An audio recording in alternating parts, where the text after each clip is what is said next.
सन्नाटे को चीरती हुई एक तीखी आहट कमरे में गूंज उठी।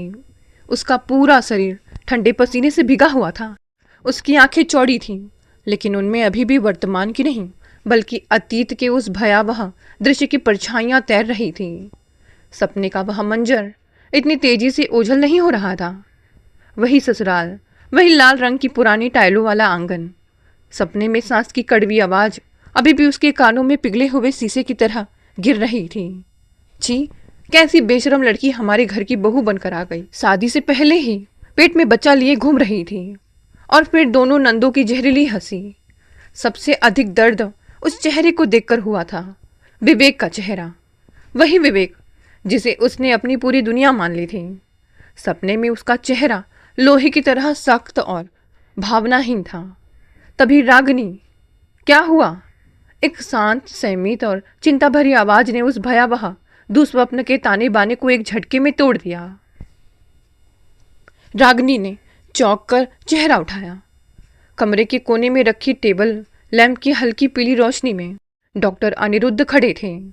उनके हाथ में पानी का एक ग्लास था। उनकी आंखों में कोई गुस्सा, कोई घृणा या कोई शिकायत नहीं थी। वहां सिर्फ एक गहरी हमदर्दी और सुरक्षा का एहसास था। पानी पियो, अनिरुद्ध ने बहुत ही सौम्यता से कहा और ग्लास उसकी ओर बढ़ा दिया। पानी का एक एक घूंट उसके गले से नीचे उतरते ही उसे एहसास हुआ कि वह कहाँ है।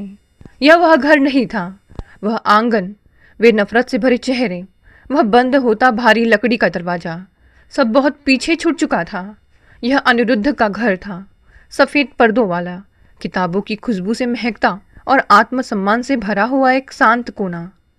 फिर वही सपना। अनिरुद्ध ने रागिनी के चेहरे से पसीने की बूंदों को पोंछते हुए पूछा। उनका स्पर्श इतना सहज था कि रागिनी के भीतर जमा हुआ सारा डर धीरे धीरे पिघलने लगा। रागिनी ने सिर्फ धीरे से सिर हिला दिया। शब्द जैसे उसके गले में अटक गए थे।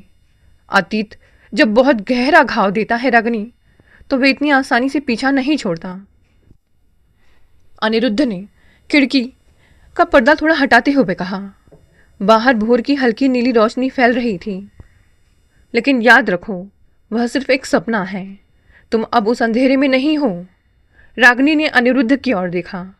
जिस इंसान ने उसे मानसिक बीमारी के उस भयानक दलदल से खींचकर बाहर निकाला था, जिसने उसके टूटे हुए वजूद को फिर से जोड़ा था, वह आज उसका सबसे बड़ा सहारा था। यहाँ उसे वह इज्जत मिली थी जिसके लिए उसने विवेक के घर में तरस तरस कर दिन गुजारे थे। लेकिन मन के किसी कोने में सवाल अभी भी जिंदा था। क्या अतीत सचमुच इंसान का पीछा छोड़ देता है? समय के पास अतीत के कड़वे से कड़वे जख्मों पर हल्की धुंध बिछा देने का एक अजीब सा हुनर होता है। लेकिन कुछ यादें ऐसी होती हैं जो मिटती नहीं, बस कहीं भीतर जाकर सो जाती है। गरम चाय का कप हाथों में थामे रागिनी खिड़की के पास खड़ी थी। बाहर सुबह की धूप धीरे धीरे शहर पर फैल रही थी। अनिरुद्ध जी की बेटी शालू अपने स्कूल बैग में रंग बिरंगी पेंसिल सजाने में व्यस्त थी। रागिनी ने शालू के बालों में धीरे से हाथ फेरा और उसके माथे को चूमा। उस नन्ही सी बच्ची की मुस्कान में रागिनी को सुकून का एक किनारा दिखता था। लेकिन मन का कोई कोना अभी भी अतीत की उन गलियों में भटक रहा था जहां उसने कभी पहली बार प्यार के सपने देखे थे। वह दौर कितना अलग था। रागिनी और विवेक की पहली मुलाकात कॉलेज के आखिरी साल में एक सांस्कृतिक कार्यक्रम के दौरान हुई थी। रागिनी शांत, संवेदनशील और अपनी किताबों में खोई रहने वाली लड़की थी, जबकि विवेक अपने आत्मविश्वास और खुश मिजाज तबीयत के लिए जाना जाता था। विवेक जब पहली बार उससे बात करने को आया था, तो रागिनी ने कभी सोचा भी नहीं था कि यह साधारण सा परिचय उसकी पूरी जिंदगी की दिशा बदल देगा। धीरे धीरे बातें शुरू हुई। कॉलेज की कैंटीन की चाय, बस स्टॉप पर एक दूसरे का इंतज़ार और शाम ढले तक शहर की सड़कों पर पैदल चलते हुए घंटों बातें करना। रागिनी को लगने लगा था कि विवेक ही उसका पूरा संसार है। विवेक की बातें रागिनी को एक नई उम्मीद से भर देती थी। वह उसके लिए कविताएं तो नहीं लिखता था, लेकिन रागिनी के छोटे छोटे दुखों और खुशियों का जिस तरह ध्यान रखता था, रागिनी को लगता था कि यही तो सच्चा प्रेम है। रागिनी मैं एक दिन तुम्हें वह सब दूंगा जो तुम चाहती हो। एक शाम पार्क में बैठे हुए विवेक ने उसका हाथ थामकर बड़े यकीन से कहा था। एक छोटा सा घर, ढेर सारी किताबें और ढेर सारी खुशियाँ। रागिनी मुस्कुरा दी थी। उसे बहुत बड़े बंगले या गाड़ियों की चाहत कभी नहीं थी। उसे बस एक ऐसा इंसान चाहिए था जो उसकी भावनाओं की कद्र करे, जो समाज की हर मुश्किल में उसके साथ खड़े रहे। लेकिन जैसे जैसे समय बीता, प्रेम के उस गुलाबी पर्दे के पीछे छिपी कड़वी सच्चाइयां सामने आने लगी। विवेक की पारिवारिक स्थिति रागिनी के सपनों से काफी अलग थी। विवेक की माँ अपने पति की असामयिक मृत्यु के बाद से अकेले ही घर चला रही थी। विवेक घर में अकेला कमाने वाला बेटा था और उसके सिर पर 2 छोटी बहनों की जिम्मेदारी थी। माँ का स्वभाव अनुशासन और कठोरता के बीच ढला हुआ था। उनके लिए दुनिया की हर चीज नियम, कायदों और सामाजिक बंधनों से चलती थी। जब विवेक की नौकरी एक निजी कंपनी में लग गई तो रागिनी को लगा कि अब उनकी राहें आसान हो जाएंगी। उसने एक दिन बहुत उम्मीद के साथ विवेक से विवाह की बात छेड़ी। विवेक, अब तो तुम्हारी नौकरी भी लग गई है, क्या अब हम अपने घर में इस बारे में बात कर सकते हैं?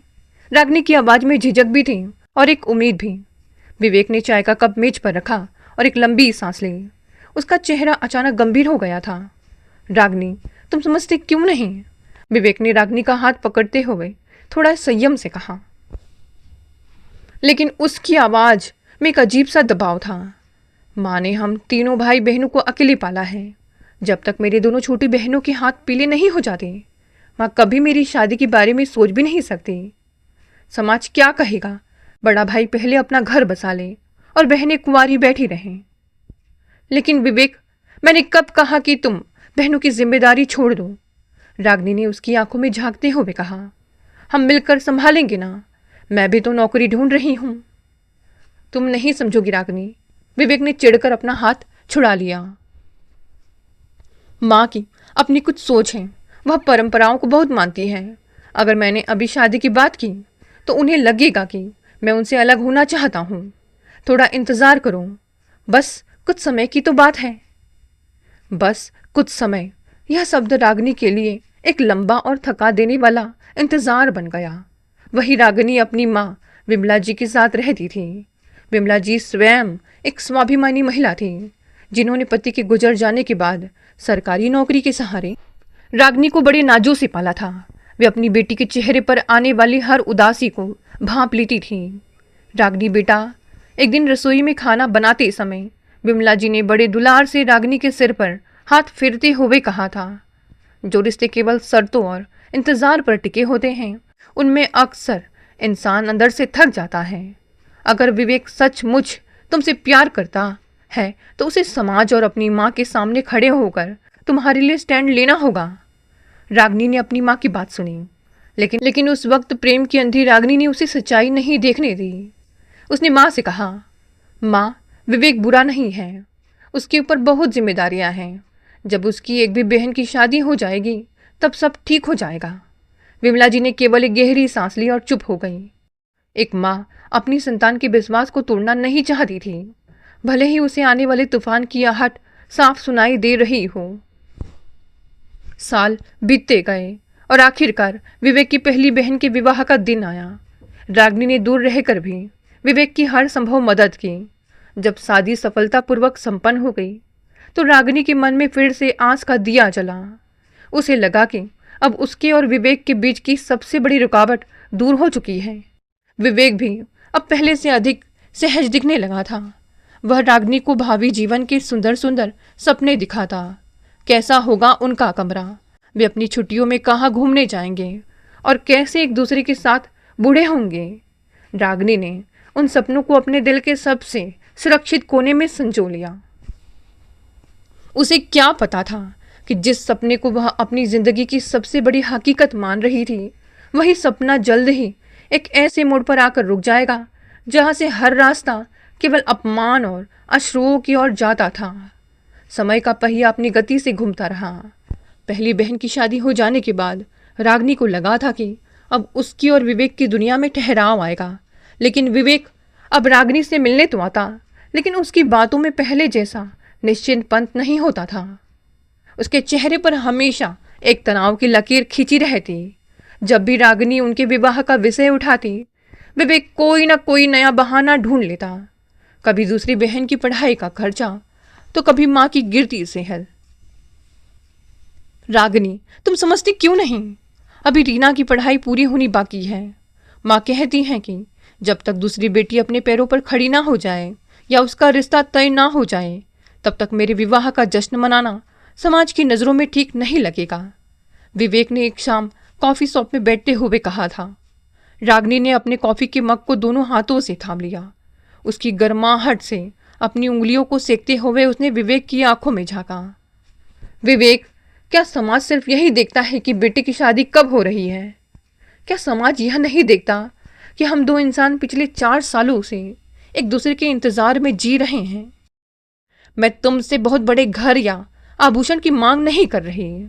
मैं बस तुम्हारे साथ एक साधारण सा जीवन चाहती हूँ।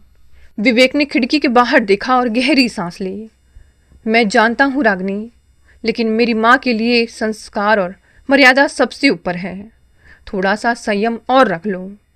संयम, यह शब्द रागिनी के लिए एक बोझ बनता जा रहा था। फिर भी प्रेम में पड़ी एक स्त्री की सबसे बड़ी कमजोरी उसका अंधविश्वास होता है। रागिनी ने विवेक पर भरोसा करना जारी रखा। फिर एक दिन वह घटना घटी जिसने सब कुछ हमेशा के लिए बदल दिया। रागिनी पिछले कुछ दिनों से लगातार थकान और जी मिचलाने की समस्या से जूझ रही थी। पहले तो उसने इसे मौसम का बदलाव समझा, लेकिन जब हफ्ते बीत गए और लक्षण बढ़ते गए तो उसके मन में एक अनजान सी आशंका ने जन्म ले लिया। उसने छुपके से अपनी एक सहेली के साथ जाकर डॉक्टर से जांच कराई। जब डॉक्टर ने रिपोर्ट हाथ में थामते हुए बधाई दी तो रागिनी के पैर तले जमीन खिसक गई। वह गर्भवती थी। अस्पताल के गलियारे में खड़े होकर रागिनी का पूरा शरीर कांप उठा। एक पल के लिए उसके भीतर खुशी की एक हल्की सी लहर उठी। यह उसके और विवेक के प्रेम की निशानी थी। लेकिन अगले ही पल समाज का निर्मम चेहरा उसके सामने आ खड़ा हुआ। अविवाहित लड़की और गर्भावस्था। यह बात अगर बाहर गई तो समाज उसे और उसकी माँ को जिंदा निकल जाएगा। रागिनी ने कांपते हाथों से फ़ोन उठाकर विवेक को कॉल किया। विवेक, मुझे तुमसे अभी मिलना है, बहुत ज़रूरी बात है। रागिनी की आवाज़ डर से थरथरा रही थी। जब दोनों पार्क के एक सुनसान कोने में मिले तो रागिनी ने बिना किसी भूमिका के रिपोर्ट विवेक की तरफ बढ़ा दी। विवेक ने कागज को पढ़ा और उसका चेहरा एकदम पीला पड़ गया। उसकी आंखों में रागिनी के लिए प्रेम नहीं, बल्कि एक भयानक डर और घबराहट तैर रही थी। यह क्या है रागिनी? यह कैसे हो सकता है? विवेक हकलाने लगा। जो हुआ है वह तुम्हारे और मेरे सामने है विवेक, रागिनी ने रोते हुए कहा। अब हमारे पास इंतजार करने का समय नहीं बचा है। हमें तुरंत शादी करनी होगी। विवेक अपने सिर पर हाथ रखकर बैठ गया। शादी? इस वक्त? तुम पागल हो गई हो रागिनी। माँ को जब यह पता चलेगा तो वह जीते जी मर जाएंगी। समाज में हमारी क्या इज्जत रह जाएगी? लोग कहेंगे कि शादी से पहले ही वह शब्द पूरा नहीं कर सका। तो फिर तुम क्या चाहते हो विवेक? रागिनी का दिल बैठने लगा। क्या तुम यह कह रहे हो कि मैं इस बच्चे को? मैंने ऐसा नहीं कहा, विवेक झल्ला कर चिल्लाया। लेकिन तुम स्थिति को समझने की कोशिश करो। हम अभी डॉक्टर के पास जाकर इसे। नहीं, रागिनी ने सख्त आवाज़ में विवेक की बात काट दी। उसकी आंखों में आंसू थे, लेकिन चेहरे पर एक माँ का हट आ गया था। यह सिर्फ मेरा या तुम्हारा बच्चा नहीं है, यह हमारी मोहब्बत का हिस्सा है। मैं इसे नहीं मिटाऊंगी। अगर तुम मुझसे प्यार करते हो तो तुम्हें मेरा हाथ थामना ही होगा। विवेक फंस चुका था। वह ना तो बच्चे को स्वीकार करने के लिए मानसिक रूप से तैयार था और ना ही रागिनी को खोने का साहस रखता था। जब रागिनी अपनी माँ विमला जी के पास पहुंची और रोते हुए सब कुछ सच सच बता दिया तो विमला जी स्तब्ध रह गई। जिस बेटी को उन्होंने अपने खून पसीने की कमाई से समाज के तानों को सहकर अकेले पाला था, आज वही बेटी एक ऐसे मोड़ पर खड़ी थी जहां से हर रास्ता बदनामी की ओर जाता था। विमला जी ने रोती हुई रागिनी को देखा। एक पल के लिए उनका दिल टूटा, लेकिन एक माँ का कर्तव्य तुरंत जाग उठा। उन्होंने अपनी उदासी को दबाया और कठोर निर्णय लिया। रो मत रागिनी, विमला जी ने शांत लेकिन कठोर स्वर में कहा, गलती अकेले तुम्हारी नहीं है। अगर विवेक में जरा भी इंसानियत और मर्दानगी है तो उसे अपनी जिम्मेदारी स्वीकार करनी होगी। अगले ही दिन बिमला जी स्वयं विवेक के घर गई। विवेक की माँ और उसकी दोनों बहनों ने बिमला जी का स्वागत ठंडे मन से किया। जब बिमला जी ने सीधे मुद्दे पर आकर बात पूरी रखी तो कमरे में सन्नाटा छा गया। विवेक की माँ का चेहरा गुस्से से लाल हो गया। यह आप क्या कह रही हैं बिमला जी? विवेक की माँ की आवाज़ में जहर घुल गया। आपकी बेटी ने हमारे बेटे को फंसा लिया है। हमारी अभी दूसरी बेटी कुंवारी बैठी है और आपकी बेटी शादी से पहले ही। अपनी जबान पर थोड़ा काबू रखिए, बिमला जी ने दृढ़ता से कहा। ताली एक हाथ से नहीं बजती। विवेक भी इस पूरी बात में उतना ही भागीदार है। अगर आप शांति से इस शादी के लिए तैयार नहीं होती तो मुझे कानून और समाज का सहारा लेना पड़ेगा। मैं अपनी बेटी का जीवन बर्बाद नहीं होने दूंगी। कानून और बदनामी के डर ने विवेक की माँ के कदम पीछे खींचने पर मजबूर कर दिए। विवेक भी अपनी माँ के सामने गिड़गिड़ाया। अंततः बेमन से और बेहद भारी मन के साथ विवेक का परिवार शादी के लिए तैयार हुआ। शादी का दिन आया। ना कोई ढोल नगाड़े थे, ना कोई सहनाई। मंदिर के एक छोटे से कोने में, जहाँ केवल बिमला जी और विवेक के परिवार के कुछ लोग मौजूद थे, रागनी और विवेक का विवाह संपन्न हुआ। जब विवेक ने रागनी की मांग में सिंदूर भरा तो उसकी आंखों में रागनी के लिए कोई खुशी नहीं थी। वह विवाह एक पवित्र बंधन नहीं बल्कि एक मजबूरी की समझौता पत्र की तरह लग रहा था। रागनी ने अपनी सास के पैर छुए लेकिन उन्होंने अपना मुंह फिर लिया। नंदों की आंखों में घृणा साफ झलक रही थी। फिर भी जब रागनी अपने सूटकेस के साथ विवेक के घर की चौखट पार कर रही थी तो उसके मन में एक उम्मीद थी। उसे लगा कि अब जब वह विवेक की पत्नी बन चुकी है तो धीरे धीरे समय के साथ सब ठीक हो जाएगा। वह विवेक को फिर से वही पुराना प्रेम करने वाला इंसान बना लेगी। उसे क्या पता था जिस घर को वह अपना नीड़ समझकर कदम रख रही थी वह वास्तव में उसके आत्मसम्मान की बलि देने वाला एक कसाई खाना साबित होने वाला था।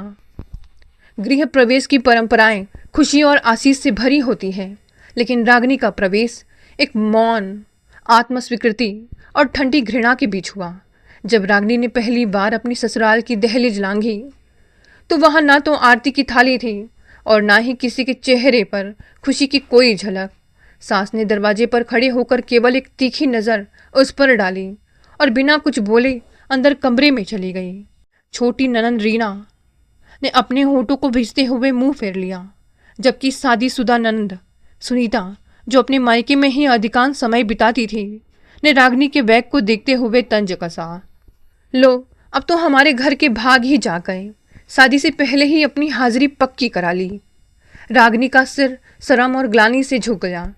उसने विवेक की ओर देखा। उसे उम्मीद थी कि विवेक अपनी बहनों को टोकेगा या कम से कम उसका हाथ थामकर उसे हौसला बंधाएगा, लेकिन विवेक ने अपनी नजरें चुरा ली।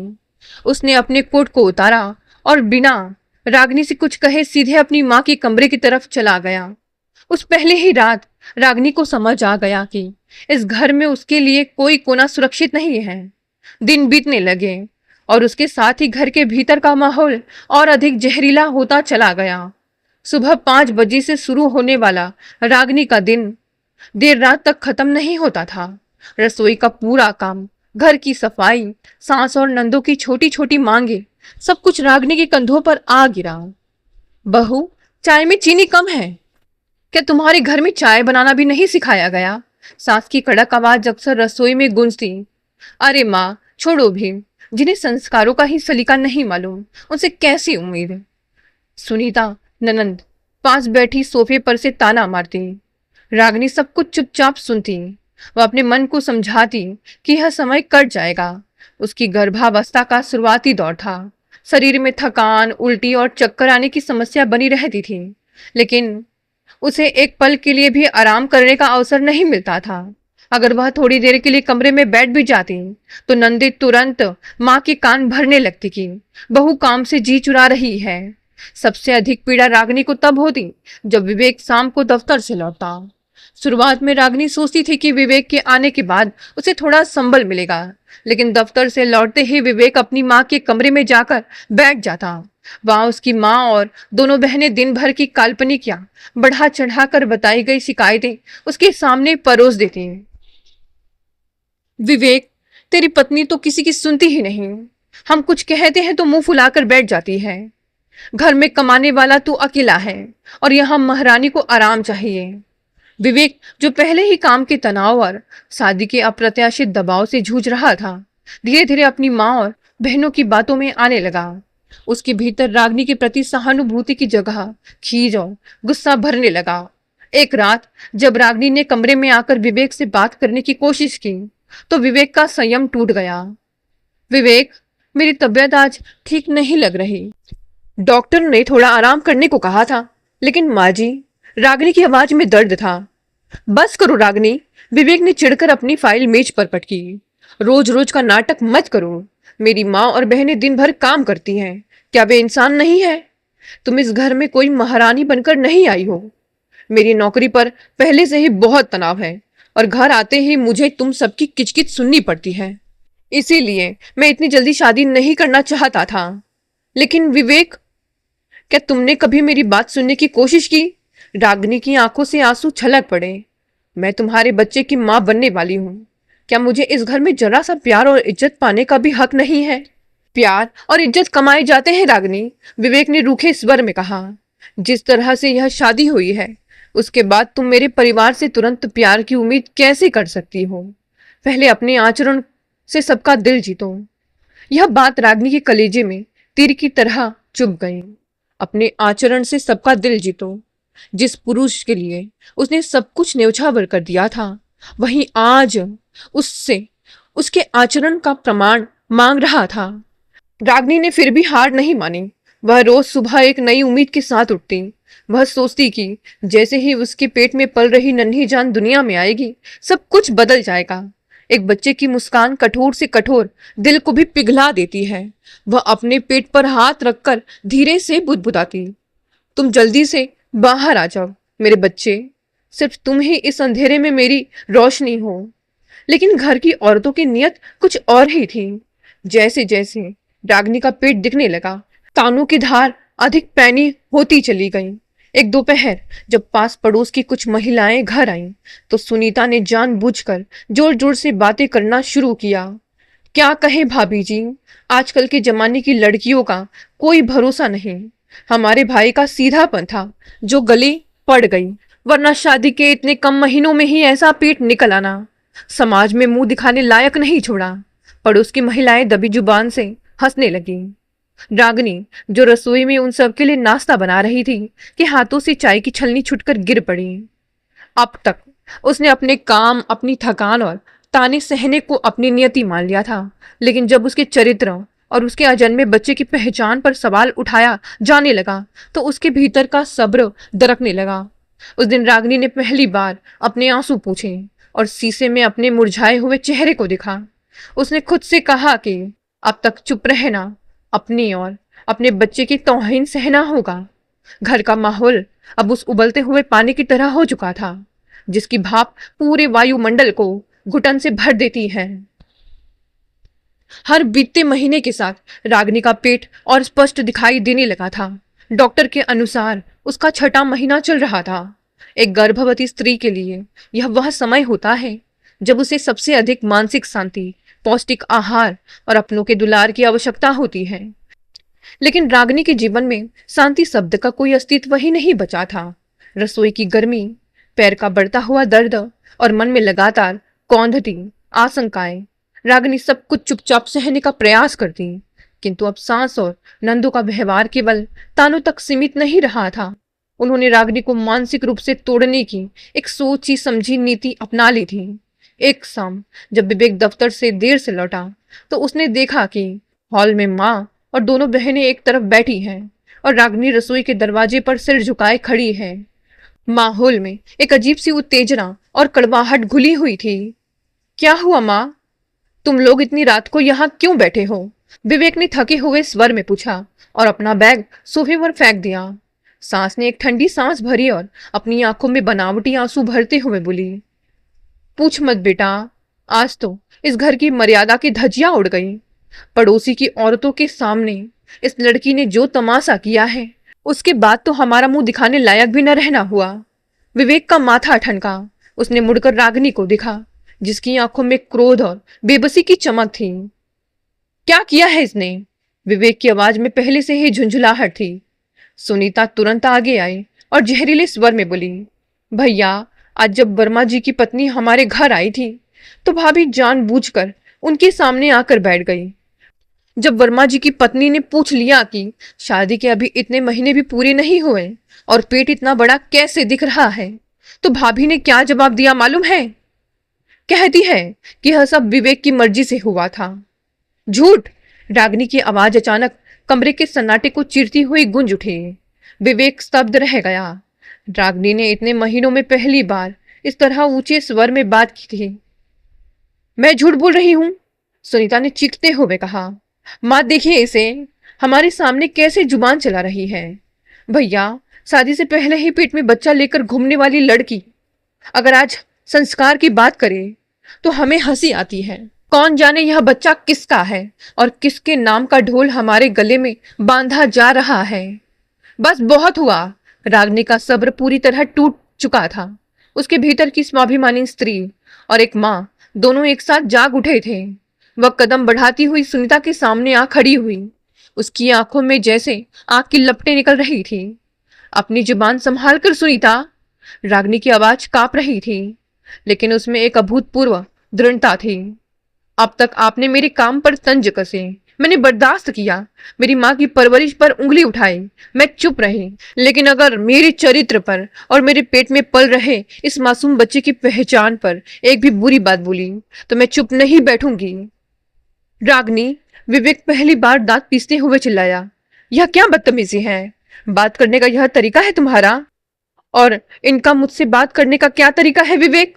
रागिनी ने सीधे विवेक की आंखों में आंखें डालकर पूछा, क्या तुम अंधे हो गए हो या फिर अपनी माँ और बहनों की नफरत में तुम्हें हकीकत दिखना बंद हो गई है? तुम जानते हो कि इस बच्चे का पिता कौन है? तुम जानते हो कि शादी से पहले क्या परिस्थितियां थीं? फिर भी तुम चुपचाप खड़े होकर इनके जहरीले बोल सुनते रहे हो। सांस अचानक जमीन पर बैठ गई और छाती पीटते हुए रोने का नाटक करने लगी। हाय रे मेरी फूटी किस्मत, इस दिन के लिए मैंने बेटे को पाला पोसा था। आजकल की आई लड़की मेरे घर में खड़ी होकर मेरे बच्चों को धमका रही है। विवेक, अगर यह लड़की इस घर में रहेगी तो मैं जहर खा लूंगी। माँ, शांत हो जाओ। माँ! विवेक घबराकर अपनी माँ के पास पहुंचा। उसकी माँ की इस अदाकारी ने उसके भीतर के विवेक को पूरी तरह से अंधा कर दिया था। उसने मुड़कर रागिनी को घूर कर देखा। उसकी आंखों में कोई प्रेम नहीं, सिर्फ अंधा क्रोध और खींच थी। तुमने मेरी माँ को रुलाया है रागिनी। तुमने साबित कर दिया है कि तुम्हारे भीतर रत्ती भर भी लिहाज नहीं है। जिस संस्कारहीन माहौल में तुम पली बढ़ी हो, वही गंदगी तुम मेरे घर में ला रही हो। मैंने कोई गंदगी नहीं फैलाई विवेक, गंदगी तुम लोगों के जहन में है। रागिनी ने अपनी रुकी हुई सांस खींचते हुए कहा। चुप रहो! विवेक चीखा। उसने रागिनी की कलाई को इतनी जोर से पकड़ा कि उसके हाथ पर उंगलियों के नीले निशान पड़ गए। रागिनी ने दर्द से कराहते हुए अपने हाथ छुड़ाने की कोशिश की। विवेक, छोड़ो मुझे, मुझे दर्द हो रहा है। लेकिन विवेक पर उस वक्त गुस्से का भूत सवार था। उसने रागिनी को घसीटते हुए मुख्य दरवाजे की ओर खींचना शुरू किया। सांस और दोनों बहनें कोने में खड़ी होकर इस मंजर को एक घिनौनी संतुष्टि के साथ देख रही थी। किसी ने भी विवेक को रोकने की कोशिश नहीं की। आज के बाद इस घर में तुम्हारी कोई जगह नहीं है। विवेक ने भारी लकड़ी के दरवाजे को पूरी ताकत से खोला। विवेक, यह तुम क्या कर रहे हो? मैं तुम्हारी पत्नी हूं, मेरे पेट में तुम्हारी संतान है। रागिनी गिड़गिड़ाई। उसके सारे तेवर ढह गए। एक माँ का डर फिर से उसके ऊपर हावी हो गया था। संतान? विवेक ने नफरत से हंसते हुए कहा। जिस औरत को अपनों का लिहाज करना ही नहीं आता, वह किसी बच्चे की मां बनने के लायक नहीं है। और इसके साथ ही विवेक ने पूरी ताकत से रागिनी को बाहर की ओर धक्का दे दिया। रागिनी का संतुलन बिगड़ा और वह सीधे सीमेंट की बनी सीढ़ियों के पायदान पर जा गिरी। उसने बेबसी से ऊपर देखा। विवेक चौखट पर खड़ा था। उसका चेहरा पत्थर जैसा कठोर था। जाओ अपनी माँ के पास, विवेक ने गरजते हुए कहा। जब तक तुम्हारी माँ तुम्हें बड़ों का लिहाज करना और अपनी औकात में रहना नहीं सिखाती, तब तक इस घर की तरफ मुड़कर भी मत दिखना। इसके साथ ही एक जोरदार आवाज के साथ दरवाजा बंद हो गया। भीतर से कुंडी लगने की आवाज आई और उसके साथ ही रागिनी के जीवन के सबसे बड़े भ्रम का अंत हो गया। सन्नाटे में ठंडी जमीन पर बैठी रागिनी अपने पेट को दोनों हाथों से थामे बिलक बिलक कर रो पड़ी। उसके पास ना उसका सामान था, ना कोई सहारा और ना ही कहीं जाने का रास्ता। चारों तरफ केवल गहरा अंधेरा था। सामने गली में केवल एक आवारा कुत्ता भौंक रहा था। उसने सीढ़ियों का सहारा लेकर खुद को खड़ा किया। शरीर भारी था, मन उससे भी अधिक भारी। लेकिन रागिनी ने मुड़कर उस बंद दरवाजे की ओर एक बार भी नहीं देखा। जिस घर की चौखट पर उसके चरित्र को नीलाम कर दिया गया हो, वहां अब दया की भीख मांगना अपनी आत्मा को मार डालने जैसा होता। जैसे तैसे अपने मायके पहुंची, अपने घर का दरवाजा खटखटाया। बिमला जी, जो हल्की नींद में थी, तुरंत चौंक कर उठी। उन्होंने घबराते हुए दरवाजा खोला और सामने का दृश्य देखकर उनका कलेजा कांप उठा। सामने रागिनी खड़ी थी। रागिनी, विमला जी के मुंह से चीख निकल गई। यह क्या हालत बना रखी है? क्या हुआ बेटी? रागिनी ने ना तो कोई रोना धोना मचाया और ना ही कोई लंबी शिकायत की। वह बस अपनी माँ के गले से लिपट गई। उसकी देह कांप रही थी। बिमला जी ने बिना कोई दूसरा सवाल किए अपनी बेटी को भीतर खींचा, दरवाजा बंद किया और उसे सोफे पर बैठाया। पूरे प्रक्रिया के दौरान बिमला जी ने यह नहीं पूछा कि विवेक ने ऐसा क्यों किया या सास ने क्या कहा। एक अकेली माँ जिसने अपने पति को खोने के बाद समाज के तानों और संघर्षों की भट्टी में खुद को तपाया था, वह अच्छी तरह समझती थी कि जब एक बेटी आधी रात को इस हालत में लौटती है तो वजह कोई छोटी नहीं होती। माँ, क्या मैं सचमुच इतनी बुरी हूं? रागिनी ने सुबकते हुए पूछा। मैंने तो सिर्फ विवेक से प्यार किया था। क्या अपने बच्चे के लिए स्टैंड लेना पाप है? विमला जी ने रागिनी के दोनों गालों को अपने हाथों में थामा और उसकी आंखों में आंखें डालकर कहा। सुन रागिनी, जो मर्द अपनी माँ बहनों के झूठे अहंकार के लिए अपनी प्रेग्नेंट पत्नी को रात के अंधेरे में सड़क पर फेंक दे, वह मर्द कहलाने के लायक नहीं है। तूने कोई पाप नहीं किया। पाप उन लोगों ने किया है जिन्होंने एक पवित्र रिश्ते को नीचता की हद तक गिरा दिया है। विमला जी ने रागिनी को दूध का गिलास थमाया और बोली, अब तू आराम कर। जब तक तेरी माँ जिंदा है, तुझे और तेरे बच्चे को किसी के सामने सिर झुकाने की जरूरत नहीं है। उस रात रागिनी अपनी माँ की गोद में सिर रखकर सोई। महीनों बाद उसे एक ऐसा कोना मिला था जहां डर, ताने और अपमान का साया नहीं था। अगले कुछ महीने रागिनी के लिए बेहद संवेदनशील रहे। विमला जी ने रागिनी को समझाया कि अब उसका पूरा ध्यान आने वाले बच्चे पर होना चाहिए। रागिनी ने पहली बार अपनी माँ के जीवन को एक अलग नजरिए से देखा। अगर बिमला जी के पास अपनी नौकरी ना होती, उनका अपना छोटा सा घर ना होता, तो आज गर्भवती होकर पति के घर से निकाले जाने के बाद रागिनी कहाँ जाती? स्त्री की आर्थिक आत्मनिर्भरता ही उसका सबसे बड़ा ढाल है। यह बात रागिनी के मन में गहराई से बैठ गई। विवेक की तरफ से महीनों तक कोई फोन नहीं आया। ना उसने यह जानने की कोशिश की कि उसकी पत्नी जिंदा भी है या नहीं। मानो रागिनी नाम का पन्ना उसने अपनी जिंदगी की किताब से पूरी तरह फाड़कर फेंक दिया हो। कभी कभी रागिनी का मन उदास होता। पुराना प्रेम, बिताए हुए हसीन पल और बुने गए सपने याद आकर उसकी छाती में टीस पैदा करते। लेकिन फिर उसे विवेक का वह पत्थर जैसा कठोर चेहरा याद आ जाता जब उसने चौखट से धक्का दिया था और रागिनी का दिल फिर से सख्त हो जाता। आखिरकार वह दिन आ गया। अस्पताल के लेबर रूम के बाहर बिमला जी टहल रही थी। भीतर से रागिनी की चीखें सुनाई दे रही थी। और फिर सुबह के ठीक 8 बजे एक नन्ही सी किलकारी ने अस्पताल के कमरे को गुंजा दिया। डॉक्टर ने मुस्कुराते हुए नवजात बच्ची को तौलिए में लपेटकर रागिनी की बाहों में रख दिया। बधाई हो, बेटी हुई है। रागिनी ने कांपते हाथों से अपनी नन्ही परी को सीने से लगाया। बच्ची की गुलाबी कोमल उंगलियां, बंद आंखें और मासूम सांसें रागिनी के सारे पुराने दर्द, सारे घाव उस एक स्पर्श में जैसे बह गए। वह बच्ची किसी लांछन की निशानी नहीं थी, वह रागिनी के संघर्ष, उसके संयम और उसके मातृत्व की सबसे बड़ी जीत थे। अवनी, रागिनी ने बच्ची के माथे को चूमते हुए धीरे से कहा, तेरा नाम अवनी होगा, जो सब कुछ सहकर भी स्थिर रहती है। विमला जी ने कमरे में आकर अपनी नातिन को देखा तो उनकी आंखों से खुशी के आंसू छलक पड़े। लेकिन उस दिन भी अस्पताल के उस गलियारे में विवेक नाम का कोई इंसान नहीं आया, ना कोई मिठाई आई, ना ही पिता का कोई अधिकार। रागिनी ने अपनी बच्ची को देखते हुए अपने मन में एक प्रतिज्ञा ली, मैं तुम्हें वह सब दूंगी जिसकी तुम हकदार हो, लेकिन तुम्हें कभी उस खोखले प्यार की भीख नहीं मांगने दूंगी। लेकिन रागिनी को क्या पता था कि मातृत्व का यह सुख उसके भीतर जमी कड़वाहट को पूरी तरह मिटा नहीं पाया था। अतीत के प्रेत अभी भी उसके दिमाग के पिछले हिस्से में घात लगाए बैठे थे। समय पंख लगाकर उड़ता रहा। अवनी अब 8 महीने की हो चुकी थी। घर में चारों तरफ उसके घुटनों के बल रेंगने की आवाजें, उसके खिलखिलाने की गूंज और उसकी नन्ही किलकारियां गूंजती रहती थी। विमला जी दफ्तर से लौटते ही अपनी नातिन को गोद में उठा लेती, उसके साथ तोतली भाषा में बातें करती और रागिनी को मुस्कुराते हुए देखती। बाहर से देखने पर ऐसा लगता था कि रागिनी का जीवन पटरी पर लौट आया है। वह अपनी बच्ची के कपड़े धोती, उसका खाना बनाती और उसकी देखभाल में दिन रात एक कर देती। लेकिन किसी शांत झील की ऊपरी सतह को देखकर उसके नीचे छिपी गहराई और हलचल का अंदाजा नहीं लगाया जा सकता। रागिनी के मन के भीतर एक और ही युद्ध चल रहा था, एक ऐसा युद्ध जिसमें वह हर रोज थोड़ी थोड़ी हार रही थी।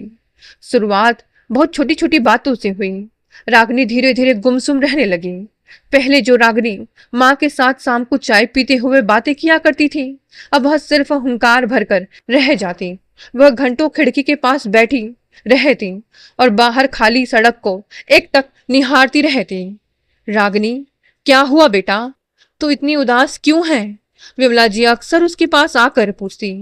रागिनी चौंक कर अपनी माँ को देखती और फीकी मुस्कान के साथ कहती, कुछ नहीं माँ, बस अवनी को संभालते संभालते थोड़ा थक जाती हूँ। नींद पूरी नहीं होती।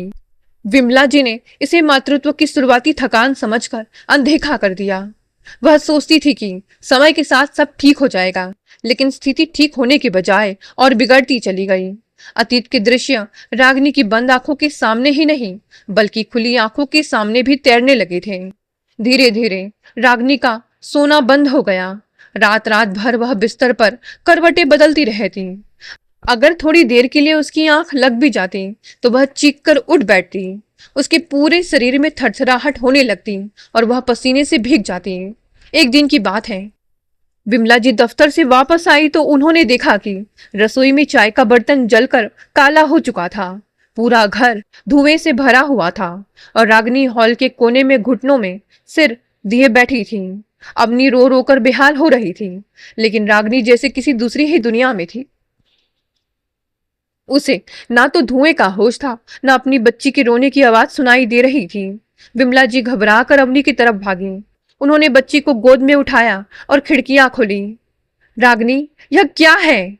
विमला जी ने गुस्से और डर के मिले जुले स्वर में चिल्लाते हुए कहा। चाय जल गया। अवनी इतनी देर से रो रही है, तेरा ध्यान कहाँ है? रागिनी ने धीरे से अपना सिर उठाया। उसकी आंखें पूरी तरह से लाल थी। आंखों के नीचे काले घेरे पड़ चुके थे और उसके चेहरे पर किसी तरह का कोई भाव नहीं था, न डर, न पछतावा, न दुख। माँ, मुझे कुछ सुनाई नहीं दे रहा, रागिनी ने बहुत ही अजीब ठंडी आवाज में कहा। मुझे बस विवेक की आवाज सुनाई दे रही है। वह कह रहा है कि मैं एक बुरी माँ हूं, मैं इस बच्ची को संभाल नहीं सकती। विमला जी के हाथ कांप गए। यह तू क्या कह रही है रागिनी? विमला जी की आंखों से आंसू छलक पड़े। तू बहुत अच्छी माँ है बेटा, तूने इस बच्ची के लिए इतना सब सहा है, ऐसे मत बोल। नहीं माँ, रागिनी अपनी उंगलियों को आपस में मरोड़ते हुए बुदबुदाए। वे सब सही कहते थे। मेरी वजह से आपकी जिंदगी बर्बाद हो गई। मेरी वजह से यह बच्ची बिना पिता के जी रही है। मैं जहां भी जाती हूँ सिर्फ बदनामी लाती हूँ। उस दिन विमला जी को एहसास हुआ कि उनकी बेटी केवल उदास नहीं है, वह अंदर से पूरी तरह से टूट चुकी है।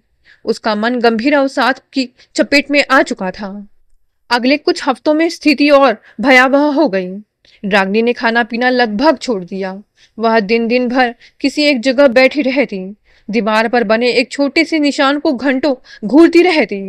जब विमला जी उससे बात करने की कोशिश करती तो वह या तो चुप रहती या फिर अचानक जोर जोर से रोने लगती। उसके भीतर आत्मग्लानि और हीन भावना का जहर इतनी गहराई तक फैल चुका था कि उसने खुद को हर बुराई का जिम्मेदार मानना शुरू कर दिया था। माँ, अगर मैं मर जाऊं तो क्या अवनी की जिंदगी आसान हो जाएगी? एक रात रागिनी ने बहुत शांत स्वर में अपनी माँ से यह सवाल पूछा। विमला जी का दिल दहल गया।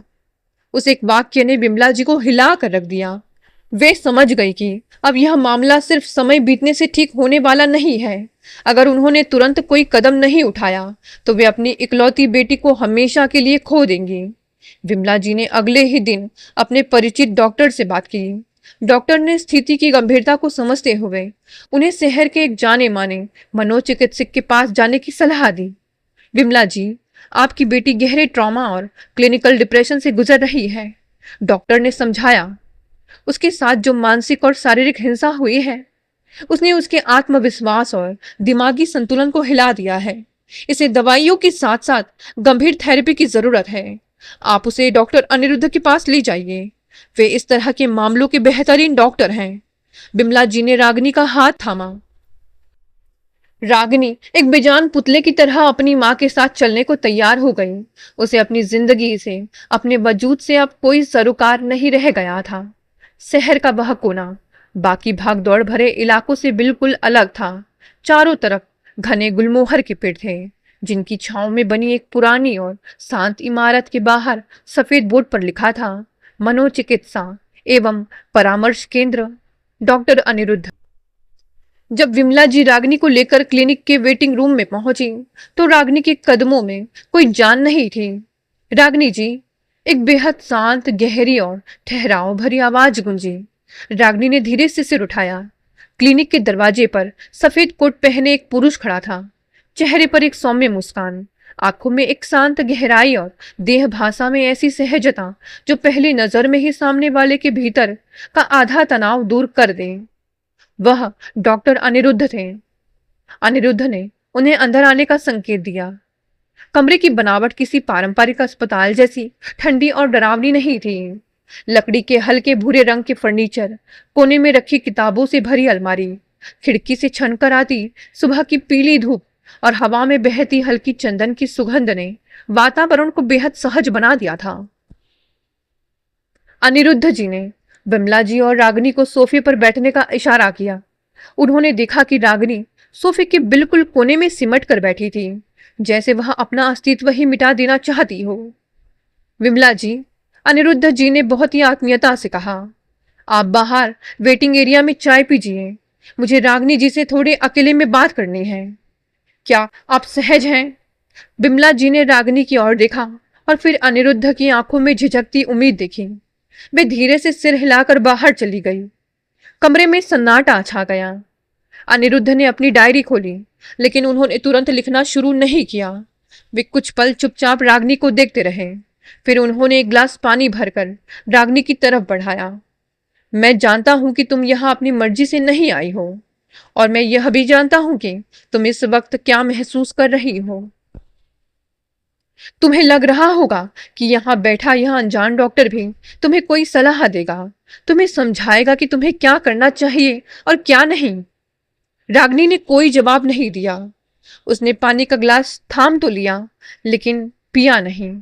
अनिरुद्ध कुर्सी से उठे और खिड़की के पास जाकर खड़े हो गए। यह कमरा तुम्हारा है।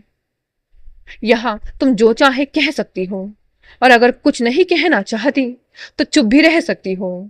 यहां कोई तुम्हें जज नहीं करेगा।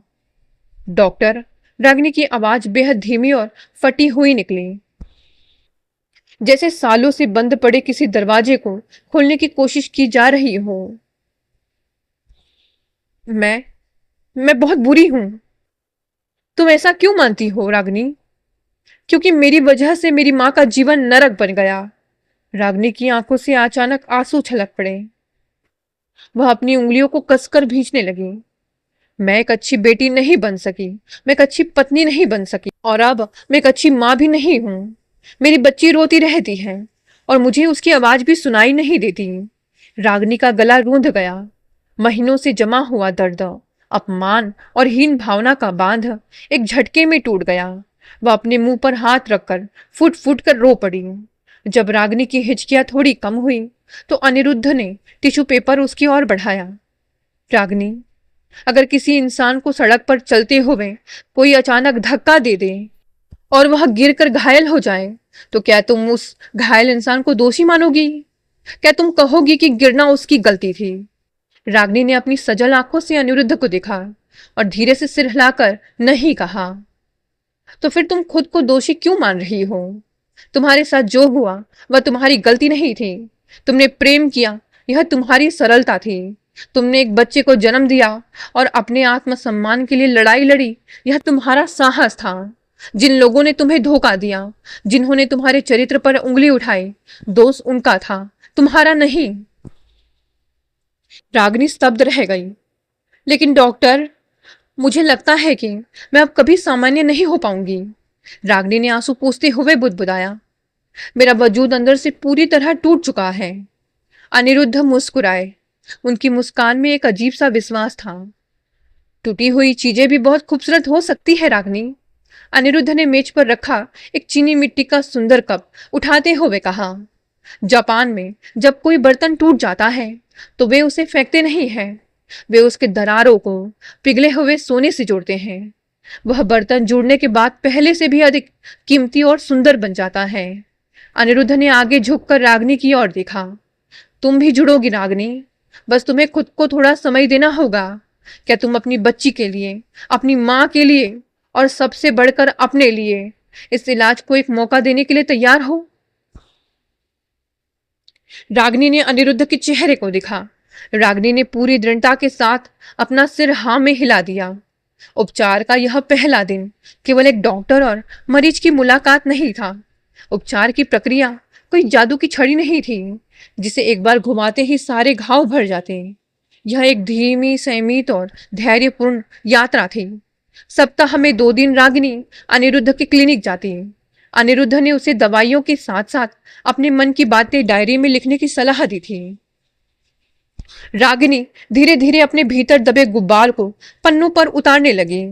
जब वह अपने लिखे हुए शब्दों को अनिरुद्ध के सामने पढ़ती तो अनिरुद्ध उसे एक नए दृष्टिकोण से देखना सिखाते। रागिनी रागिनी, जब तुम लिखती हो कि विवेक ने मुझे छोड़ दिया तो तुम खुद को एक पीड़ित की तरह देखती हो, अनिरुद्ध ने एक सेशन के दौरान समझाया। लेकिन सच यह है कि तुमने उस विषैले माहौल से खुद को अलग करके अपने और अपनी बच्ची के अस्तित्व को बचाया है। तुम पीड़ित नहीं, एक सर्वाइवर हो। यह विचार रागिनी के मन में धीरे धीरे जड़ जमाने लगा। उसकी रातों की अनिद्रा कम होने लगी और उसके चेहरे पर लौटती रंगत इस बात का सबूत थी कि अवसाद का वह गहरा अंधेरा अब छट रहा था। लेकिन जीवन में बदलाव केवल दवाइयों से नहीं आता। कभी कभी कुछ नए रिश्ते भी इंसान को भीतर से हरा भरा कर देते हैं। एक शनिवार की दोपहर रागिनी अपना सेशन खत्म करके क्लिनिक के वेटिंग एरिया में बैठी अपनी माँ का इंतजार कर रही थी। विमला जी जो किसी काम से बाजार गई थी, तभी क्लिनिक के अंदरूनी दरवाजे से एक छोटी सी बच्ची दौड़ती हुई बाहर आई। लगभग 4 या 5 साल की वह नन्ही बच्ची गुलाबी फ्रॉक पहने हुए थी। उसकी 2 चोटियां झूल रही थी और उसके हाथ में रंगों का एक बड़ा सा बॉक्स था। वह हड़बड़ी में दौड़ रही थी कि अचानक उसका पैर मेज के एक कोने से टकराया और वह जमीन पर गिर पड़ी। उसके हाथ से रंग पूरे फर्श पर बिखर गए। बच्ची के मुंह से हल्की सी चीख निकली। वह रोने ही वाली थी कि रागिनी तुरंत अपनी जगह से उठी और उसके पास पहुंची। अरे, चोट तो नहीं लगी बेटा? रागिनी ने बहुत दुलार से उस बच्ची को उठाया और उसके घुटनों से धूल झाड़ी। बच्ची ने अपनी बड़ी बड़ी गोल आंखों से रागिनी को देखा। उसकी आंखों में आंसू थमे हुए थे। उसने रागिनी के चेहरे को देखा और फिर जमीन पर बिखरे रंगों को। मेरे रंग? बच्ची की आवाज में उदासी थी। कुछ नहीं हुआ, हम अभी सब उठा लेते हैं। रागिनी मुस्कुराई और जमीन पर बैठकर एक एक करके रंग चुनने लगी। तुम्हारा नाम क्या है? रागनी ने रंग बॉक्स में रखते हुए पूछा। सालू, बच्ची ने बहुत मासूमियत से कहा। और आपका? मुझे रागिनी कहते हैं। क्या आप डॉक्टर अंकल से मिलने आई हैं? तभी अपने केबिन से अनिरुद्ध बाहर निकले। उन्होंने शालू को रागिनी के साथ बैठे देखा तो उनके चेहरे पर एक हल्की और बहुत सुकून भरी मुस्कान तैर गई। सालू, मैंने तुमसे कहा था ना कि केबिन में चुपचाप ड्राइंग करो, अनिरुद्ध ने पास आते हुए कहा। पापा देखिए, मेरे रंग गिर गए थे। रागिनी आंटी ने मेरी मदद की, सालू ने चहकते हुए कहा और रागिनी की उंगली थाम ली। रागिनी ने चौंकर अनिरुद्ध को देखा। रागिनी, यह मेरी बेटी है सालू। उस दिन रागिनी को पहली बार अनिरुद्ध के निजी जीवन के बारे में पता चला। अनिरुद्ध केवल दूसरों के मन के घाव भरने वाले डॉक्टर नहीं थे, वे खुद भी जीवन के एक बहुत बड़े खालीपन को ढो रहे थे। 3 साल पहले एक भीषण कार हादसे में उनकी पत्नी की मृत्यु हो गई थी। तब सालू केवल 2 साल की थी। अनिरुद्ध ने अपनी डॉक्टर की व्यस्त दिनचर्या के बीच अकेले ही अपनी नन्ही बेटी को संभाला था। वे सालू के लिए पिता भी थे और माँ भी, लेकिन एक पुरुष चाह कर भी माँ की उस सहज संवेदना की भरपाई नहीं कर सकता जिसकी एक बढ़ती हुई बच्ची को जरूरत होती है। सालू अक्सर अकेली रहती थी और घर में एक स्त्री की ममता की कमी उसके व्यवहार में साफ झलकती थी। उस मुलाकात के बाद सालू और रागिनी का जुड़ाव बहुत तेजी से बढ़ा। जब भी रागिनी क्लिनिक आती, सालू दौड़कर उसके पास पहुंच जाती। वह रागिनी की गोद में बैठ जाती, उसे अपनी स्कूल की ड्राइंग दिखाती और अपनी तोतली आवाज में कहानियां सुनाने की जिद करती। रागिनी के भीतर की माँ, जो अवनी के जन्म के बाद अवसाद की वजह से कहीं दबी हुई थी, सालू के संपर्क में आकर पूरी तरह जाग उठी। रागिनी सालू के लिए घर से हलवा या छोटी छोटी मिठाइयां बना कर लाती। सालू जब रागिनी के हाथों से खाना खाती तो अनिरुद्ध दूर खड़े होकर चुपचाप इस दृश्य को देखते रहते। उनकी आंखों में एक अजीब सा एहसास होता, एक ऐसा एहसास जिसे वे शब्दों में बयान नहीं कर सकते थे। एक दिन जब बिमला जी घर पर अवनी को संभाल रही थी, रागिनी क्लिनिक में सालू के बिखरे बालों की चोटी बना रही थी। शालू ने अचानक रागिनी के गले में अपनी छोटी छोटी बाहें डाल दी। रागिनी आंटी, सालू ने रागिनी के गाल पर चुंबन लेते हुए कहा, आप रोज हमारे घर क्यों नहीं आती? आप मेरे साथ ही रहो ना। रागिनी का हाथ पल भर के लिए थम गया। उसने अनिरुद्ध की ओर देखा, जो केबिन के दरवाजे पर खड़े थे। अनिरुद्ध की नजरें रागिनी से मिली और उस एक पल में बिना कुछ कहे बहुत कुछ कह दिया गया। अनिरुद्ध ने देखा था कि कैसे रागिनी ने अपने बिखरे हुए जीवन को फिर से समेटा था। उन्होंने रागिनी का साहस, उसका मातृत्व और उसकी आत्मा की पवित्रता देखी थी। उनके मन में रागिनी के लिए केवल एक मरीज के प्रति सहानुभूति नहीं थी, वहां एक गहरा सम्मान और प्रेम पनपने लगा था। उधर रागिनी के मन में भी अनिरुद्ध के लिए अगाध श्रद्धा थी, लेकिन अतीत इतनी आसानी से पीछे नहीं छूटता। समय का पहिया अपनी गति से आगे बढ़ रहा था। रागिनी की आंखों में अब वह पुरानी दहशत नहीं, बल्कि एक ठहराव और नया आत्मविश्वास था। अब वह केवल एक मरीज नहीं रही थी। अनिरुद्ध के क्लिनिक में वह बच्चों के थेरेपी सेशन में एक असिस्टेंट के तौर पर मदद करने लगी थी। उसकी अपनी बेटी अवनी अब 1 साल की हो चुकी थी और अनिरुद्ध की बेटी शालू के साथ उसकी बॉन्डिंग इतनी गहरी हो चुकी थी कि सालू रागिनी के बिना अपनी शाम की कल्पना भी नहीं करती थी। लेकिन नियति को जब कोई नया मोड़ लाना होता है तो वह सबसे पहले अतीत के सोए हुए प्रेतों को जगाती है। एक शनिवार की शाम रागिनी क्लिनिक के बाहर बच्चों के लिए खिलौने समेट रही थी। बिमला जी घर से अवनी को लेकर क्लिनिक की तरफ आ रही थी ताकि सब साथ मिलकर चाय पी सके। मौसम सुहावना था और हल्की हल्की ठंडी हवा चल रही थी। तभी गेट के पास एक गाड़ी आकर रुकी। गाड़ी का दरवाजा खुला और उससे एक पुरुष बाहर निकला। सफेद शर्ट, कुछ उड़े हुए बाल, चेहरे पर थकान और आंखों में एक अजीब सा पछतावा। रागिनी के हाथ में पड़ा खिलौना जमीन पर गिर पड़ा। उसका शरीर एक पल के लिए जम सा गया। वह विवेक था। रागिनी, विवेक की आवाज में एक अजीब सी थरथराहट थी। रागिनी ने खुद को संभाला। तुम यहां क्या कर रहे हो विवेक? रागिनी ने बेहद शांत और सपाट स्वर में पूछा। रागिनी, मैं तुमसे मिलने आया हूं। विवेक ने आगे बढ़ने की कोशिश की, लेकिन रागिनी के चेहरे की कड़ाई देखकर उसके कदम ठिठक गए। मुझे मुझे तुमसे बहुत सारी बातें करनी है। तभी क्लिनिक के अंदर से डॉक्टर अनिरुद्ध बाहर निकले। उनके साथ सालू भी थी, जो चहकते हुए रागिनी का दुपट्टा पकड़कर खड़ी हो गई। रागिनी आंटी, देखिए, पापा ने मेरे लिए नई ड्राइंग बुक ली है। विवेक ने अनिरुद्ध को देखा, फिर शालू को और फिर रागिनी को। उसके चेहरे पर भरम और ईर्ष्या का एक मिला जुला भाव तैर गया। यह सब क्या है रागिनी? विवेक की आवाज में अचानक पुरानी कड़वाहट की एक झलक आई। तुम यहां इस डॉक्टर के साथ क्या कर रही हो? और मेरी बेटी कहाँ है? मेरी माँ और मैं, हम अपनी बेटी को देखने आए हैं। तुम्हारी बेटी? एक तीखी बुलंद आवाज पीछे से गूंजी। विमला जी अपनी नातिन अवनी को गोद में लिए सामने खड़ी थी। उनकी आंखों में आग बरस रही थी। अपनी जबान से यह शब्द मत निकालो विवेक, विमला जी ने आगे आकर कहा। जिस बच्ची को तुमने जन्म लेने से पहले ही अस्वीकार कर दिया था, जिसके अस्तित्व पर तुम्हारी माँ और बहनों ने लांछन लगाए थे, आज किस हक से उसे अपनी बेटी कह रहे हो?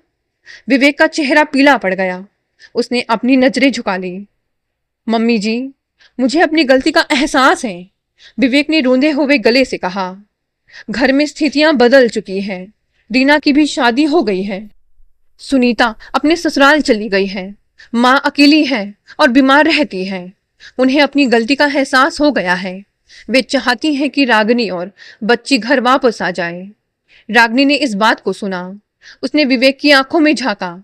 वहां कोई सच्चा प्रेम या आत्मग्लानि नहीं थी। वहां केवल एक अकेले पड़े पुरुष की जरूरत थी। उसकी माँ बीमार थी, घर संभालने के लिए कोई नहीं था, और समाज के तानों से बचने के लिए उन्हें अब वही रागिनी याद आ रही थी जिसे उन्होंने कचरे की तरह बाहर फेंक दिया था। विवेक ने रागिनी की तरफ हाथ बढ़ाया। रागिनी, चलो घर वापस। जो हुआ उसे भूल जाओ। मैं तुम्हें और बच्ची को पूरा प्यार दूंगा। रागिनी ने विवेक के उस फैले हुए हाथ को देखा, फिर उसने पीछे मुड़ कर देखा जहां अनिरुद्ध शांत खड़े थे। सालू अपनी उंगली थामे भरोसा ढूंढ रही थी, और विमला जी की गोद में उसकी अपनी बेटी अवनी बेफिक्र सो रही थी। उस एक पल में रागिनी के सामने उसका पूरा जीवन दो रास्तों पर बंट गया था। विवेक, गलती एक बार होती है और इंसान उसे भूल सकता है, लेकिन जहां किसी स्त्री के चरित्र को नीलाम किया गया हो, जहां एक मासूम बच्चे की पहचान पर जहर उड़ेला गया हो, वह वापस लौटना भूल नहीं, अपने आत्मसम्मान की हत्या होगी। विवेक स्तब्ध रह गया। रागिनी, तुम अपने पति को ठुकरा रही हो। समाज क्या कहेगा? समाज ने तब भी कुछ नहीं कहा था जब तुम मुझे रात के अंधेरे में सीढ़ियों से धक्का दे रहे थे, रागिनी ने दृढ़ता से कहा।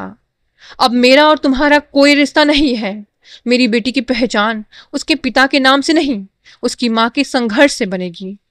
विवेक कुछ बोलने के लिए मुंह खोलने ही वाला था कि रागिनी ने अपनी पीठ उसकी तरफ कर ली। वह मुड़ी और अनिरुद्ध के पास जाकर खड़ी हो गई। विवेक को समझ आ गया था कि उसने जो खोया है अब वह किसी भी कीमत पर वापस नहीं मिलने वाला। वह भारी कदमों से मुड़ा और अपनी गाड़ी की तरफ चला गया। शाम का सूरज ढल रहा था। आसमान में नारंगी और गुलाबी रंग बिखरे हुए थे। अनिरुद्ध ने रागिनी को देखा। उनकी आंखों में रागिनी के लिए असीम श्रद्धा और सम्मान था। तुमने बहुत बड़ा निर्णय लिया है रागिनी, अनिरुद्ध ने धीरे से कहा। रागिनी ने मुस्कुराते हुए अवनी को अपनी मां की गोद से लिया और सीने से लगा लिया। सालू ने रागिनी का दूसरा हाथ थाम लिया। यह निर्णय बड़ा नहीं था अनिरुद्ध जी, रागिनी ने अनिरुद्ध की आंखों में देखते हुए कहा, जहां एक नए कल का विश्वास तैर रहा था। यह निर्णय केवल मेरे अतीत से मुक्ति का नहीं था, बल्कि मेरे अपने वजूद और मेरी बेटियों के उज्जवल भविष्य को चुनने का था। अनिरुद्ध के होठों पर एक सुकून भरी मुस्कान खिल गई। उन्होंने आगे बढ़कर रागिनी के कंधे पर हाथ रखा। तूफान थम चुका था। रागिनी की यात्रा केवल एक बिखरे हुए अतीत की कहानी नहीं थी। यह अपमान, अवसाद और अकेलेपन के अंधेरे को चीरकर आत्मसम्मान और नए प्रेम के उजाले में पहुंचने वाली एक अमर कहानी बन चुकी थी। दोस्तों, ये कहानी यही समाप्त हो गई। कहानी पसंद आई तो इसे लाइक, शेयर और कमेंट करें। नए हैं तो चैनल को भी सब्सक्राइब कर लें। धन्यवाद दोस्तों, मिलते हैं अगली नई कहानी से।